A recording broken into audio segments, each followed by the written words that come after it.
குருவிக்கு குளிர்ந்த நீர். ஒரு கடும் வெயில் காலத்தில் ஒரு சிறிய குருவி தண்ணீர் தேடி பல இடங்களில் பறந்தது. நெடுநேரம் தேடியும் எங்கும் தண்ணீர் கிடைக்கவில்லை. வெயிலின் கடுமையில் அதன் சிறகுகள் சோர்ந்து மூச்சுவிட முடியாமல் போனது. அப்போது அது ஒரு பெரிய மரத்தின் கீழ் ஒரு மண் குடம் இருப்பதை கண்டது. அதன் உள்ளே சிறிதளவு தண்ணீர் இருந்தது.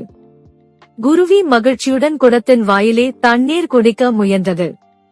ஆனால் தண்ணீர் மிகவும் அடியில் இருந்தது. அதனால் அது அருகில் கிடந்த சிறிய கற்களை ஒன்றன் பின் ஒன்றாக எடுத்து குடத்தின் உள்ளே போடத் தொடங்கியது. ஒவ்வொரு கல்லும் விழுந்த போதும் தண்ணீரின் அளவு மேலே வந்தது. சில நேரத்தில் தண்ணீர் மேலே வந்து குருவி தன் சிறிய மூக்கால் தண்ணீர் குடித்தது. அதன் மனம் நன்றியாலும் சந்தோஷத்தாலும் நிரம்பியது.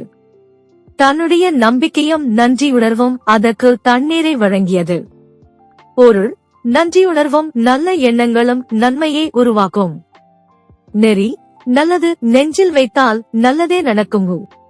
முருகப்பெருமானை நம்பினால். சேனலை லைக் செய்யவும், உங்கள் எண்ணங்களை கமெண்ட் செய்யவும், வீடியோவை பகிரவும் மற்றும் சேனலுக்கு குழு சேரவும்.